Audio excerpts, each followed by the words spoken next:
The pressure was on all day in Washington to reach a debt ceiling agreement before the financial markets open in Asia.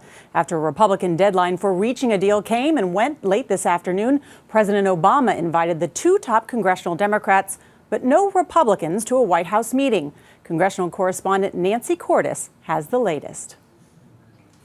With time running out, House Speaker John Boehner said if he could not reach an agreement with Democrats by tonight, Republicans would roll out their own plan. I would prefer to have a bipartisan approach to solve this problem.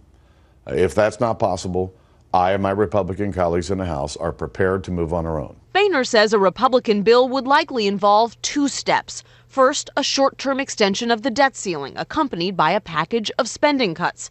And then another extension in 6 months or so, after Congress can identify more cuts. On Face the Nation, Arizona Senator John Kyle said that would satisfy the Republican aim of offsetting any increase in the debt ceiling with equal or greater cuts in spending. If we can reduce spending by $1 trillion, then we extend the debt ceiling $1 trillion worth, and that would take it at least through the end of this year. But the president warned on Friday he would veto that approach. Mr. Obama has called for a one-time $2.4 trillion increase in the debt ceiling. We have to extend this debt ceiling through the next election into 2013.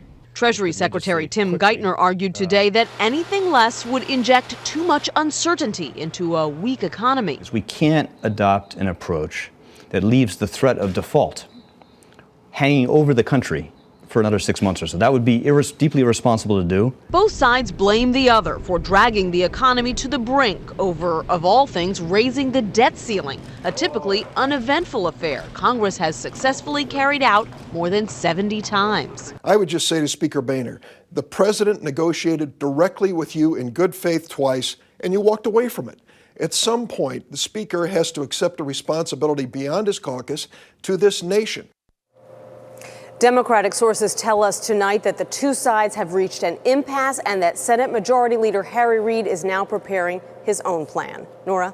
Nancy, tonight the president met with the Democratic leaders, but not the Republicans. What does that say about the chances for a deal? Well, Nora, it probably means that any hopes that the president and the speaker were reuniting and sitting down to talk again after the speaker left those talks on Friday are probably dashed. And in fact, the speaker confirmed that this evening in a conference call with his fellow House Republicans. He said very plainly that the path forward does not involve an agreement between him and the president. Nancy Cordes on Capitol Hill. Nancy, thank you.